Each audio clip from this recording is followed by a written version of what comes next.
उनके बारे में मैं यहाँ पे जगत गुरु संत श्रेष्ठ तुकाराम महाराज ने एक अभंग कहा है, उनके बारे में कहना चाहूंगा कि शुद्ध बीजाच्या पोटी फळे रसाळ गोमटी, मुखी अमृताची वाणी, देह देवाचे कारणी।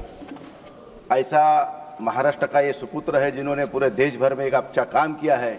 जब भी रास्तों के बारे में नाम लिया जाएगा तो गडकरी साहब का नाम लिया जाएगा। मैं गडकरी साहब से विनंती करूंगा कि ऐसा ही एक तिरुपति बालाजी और हैदराबाद जाने के लिए परभनी से नांदेड़, नरसी और देगलूर ये रास्ता अगर 6 लाइन बनता है तो महाराष्ट्र में मराठवाड़ा ही नहीं तो विदर्भ के लोगों को भी तिरुपति जाने में आसानी होगी।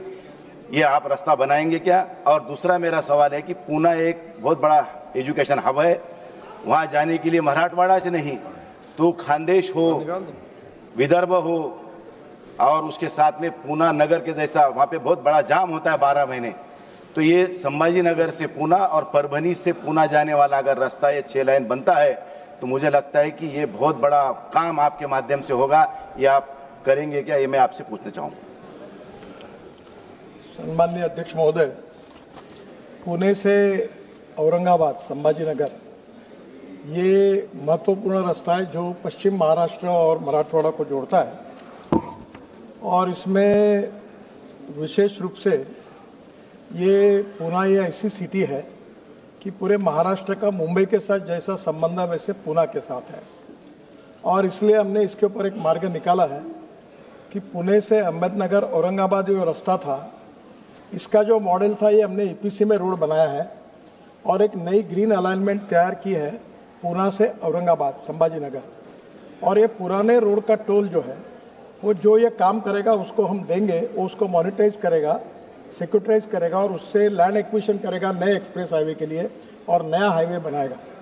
तो पुणे से औरंगाबाद ये जो 15,000 करोड़ का नया हाईवे है इसको हमने अलाइनमेंट पक्की की है।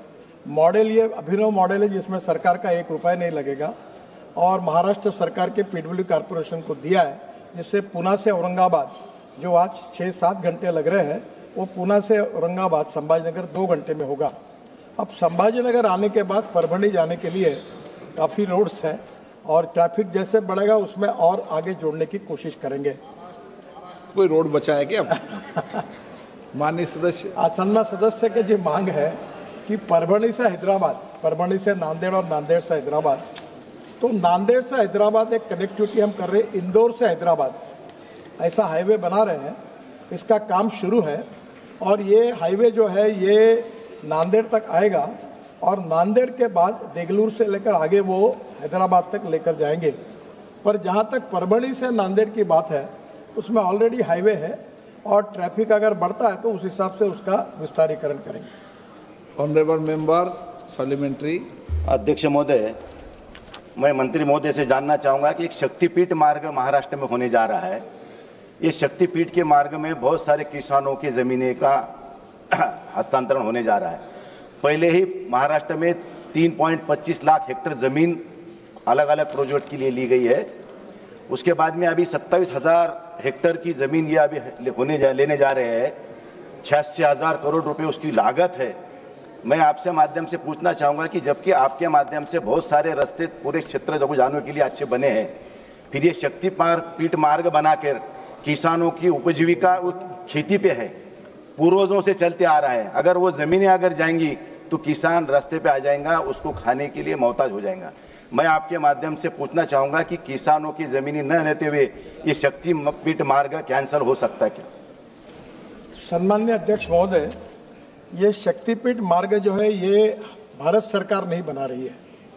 ये प्रोजेक्ट महाराष्ट्र सरकार का है और महाराष्ट्र सरकार की योजना है। अब इसको बनाना नहीं बनाना ये महाराष्ट्र सरकार की भावना है, पर आपने जो भावना व्यक्त की है मैं वो महाराष्ट्र के मुख्यमंत्री तक पहुंचा दूंगा, पर अंतिम का निर्णय उनको ही करना है इसके बारे में क्या करना है। श्री अब्दुल रशीद शेख।